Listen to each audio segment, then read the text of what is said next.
Shuffle, know how we come. Yeah. They ain't show no love when I had no racks. Thank God for the plug. Now I got nothing packs. Made to fall in love in the Nissan Max. Fuck it in the back seat like we in a make back. Niggas stay back. I move the room, wiping the back. He got a boom. She make it clap. She make it boom, boom. Can't show no love cause love come cheap. Hit my phone, we ready to cheat. What's up, everybody?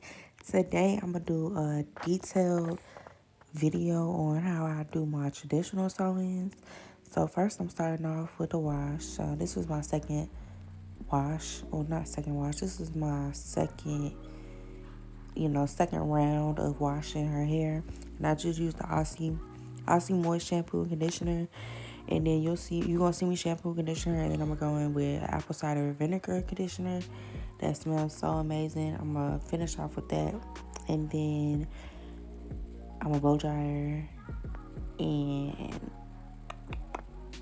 I just had a brain fart. Okay, I'm gonna blow dry her, and then I'm gonna pick back up later.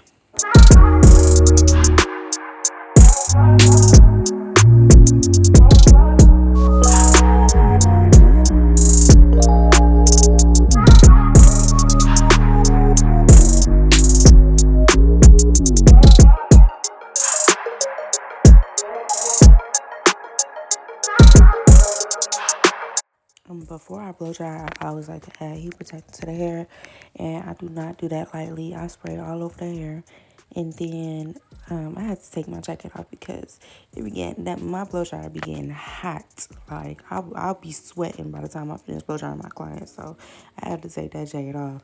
And I usually don't section out the hair when I blow dry, just because I've been doing this for so long. I can usually just start blow drying until it's all 100% completely dry.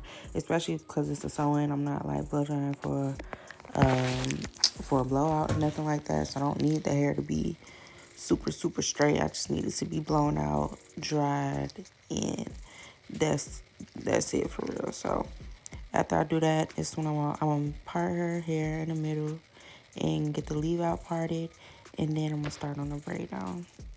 Also, I do the little comb method when I'm parting my leave out. So y'all probably know about this, but if you don't, you use the like the rat tail end of your comb, and you place it under the section that you leaving out. And if you can see the comb through the hair, then it's probably not enough. Well, it's not enough leave out. But if you can't see the comb, then you're good.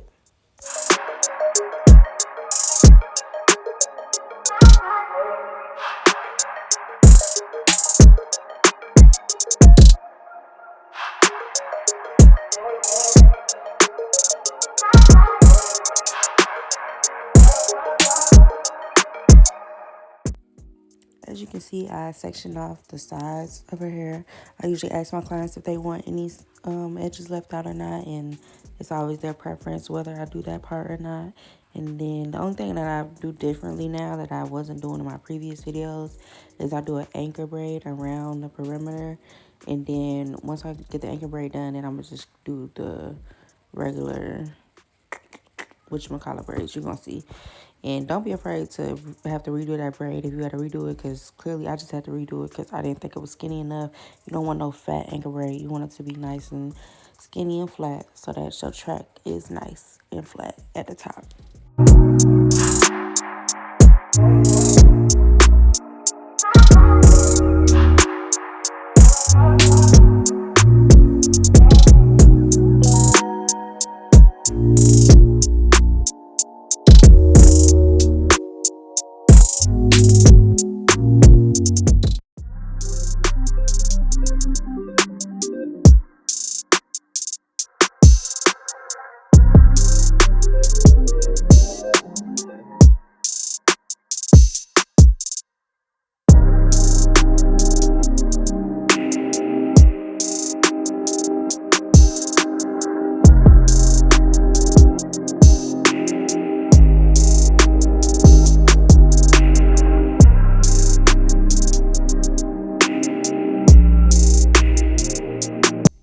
This is what the foundation of the sew-in looks like when I'm finished. I also leave out the little hairs in the back like in the nape area so that it's not tugging on anything. Depending on how the client's like hairline and everything is set up, I'll either pull those little hairs out, or when I'm braiding it, I just tug on it so that it's not really pulling those hairs. And then I'm gonna go ahead, I already went ahead and oiled the scalp. I always gotta oil the scalp. And now I'm gonna sew that hanging braid up and then get started. Oh wait, actually I forgot about this. So I do a net too, but that's always optional as well. Cause some clients I know they don't like the net because they be feeling like they can't get to their scalp when they need to itch it or whatever. So I always not always, but now I ask my clients if they want a net, not, and that's optional as well. This client, she didn't really care, but she said she wanted to wear the sew-in for like 2 months. So I was like, yeah, I'm gonna go ahead and give you a net so that thing can last for good. And so this is that part, and then after this, I'm gonna cut the excess net off and then start sewing the bundles in.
So I usually double my lefts all the way up.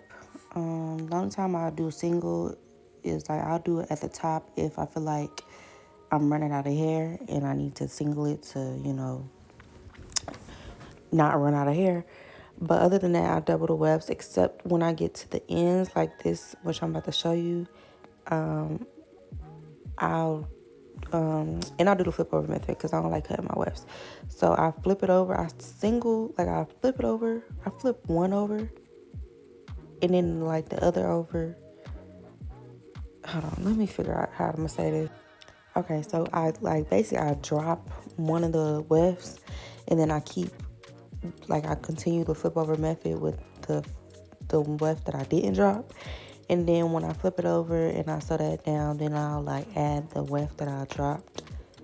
Like I'll add it in.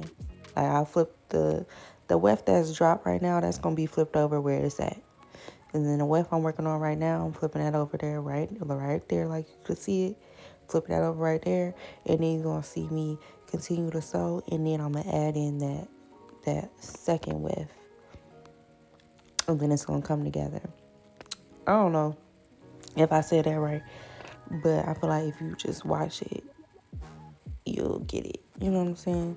So that's what I do to the sides. And again, yeah, I don't like cutting my wefts. The only time I cut my wefts is maybe at the top when I need to. But not cutting my wefts lets the bundles last longer, and then my clients can reuse them over and over. So, yeah. Also, I did not color these bundles.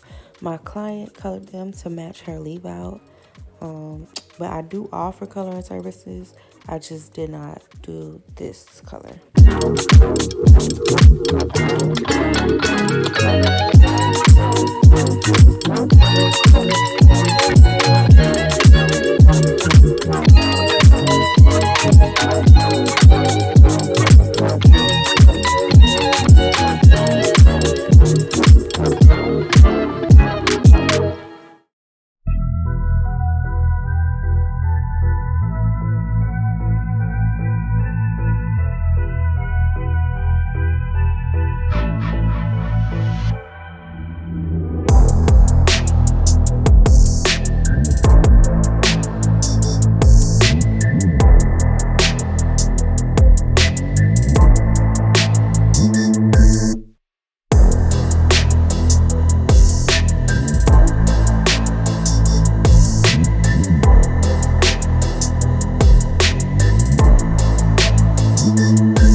I get to the very top, I'm sewing those tracks right on top of the anchor braids.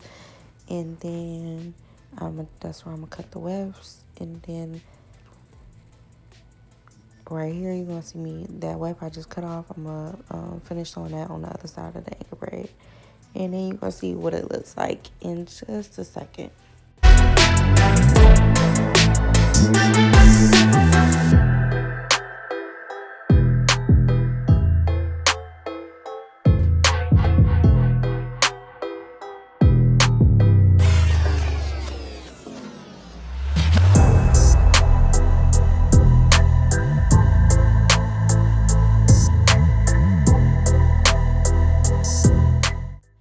Okay, so this part is kind of self-explanatory. I'm gonna go with my heat protectant, and then the Style Shade book was a flat iron.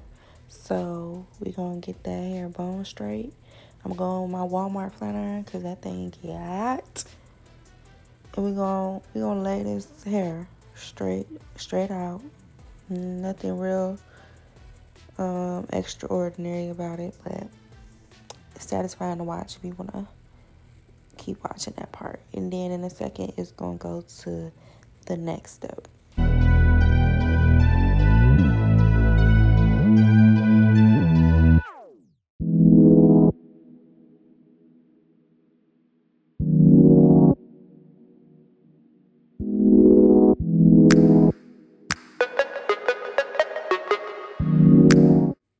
Now I'm gonna use my mini flat iron and flat iron her edges, as well as the leave out, and just make sure to blend everything with the weave.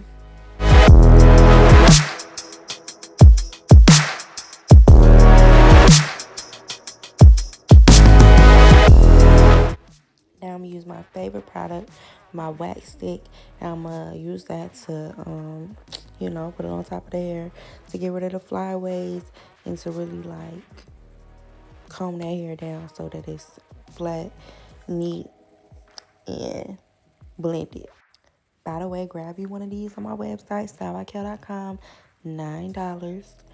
And then this is me. She didn't really care if she had baby hairs or not, so I just went ahead and did one swoop on each side, just because. And then y'all gonna see the finished results in like right now. Here you go.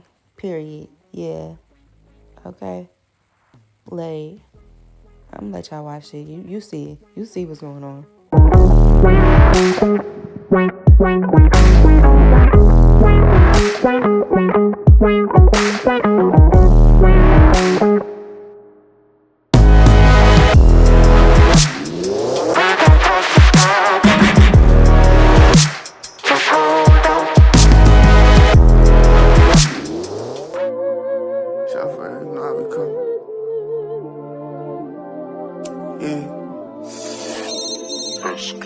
Ain't show no love when I had no racks. Thank God for the plug. Now I got nothing packed. Me to fall in love in the Nissan Max. Fuck it in the back seat like we in a make back. Niggas stay back. I move the room, wiping the back. He got the boom. She make it clap. She make it boom, boom. Can't show no love cause love come cheap. Hit my phone.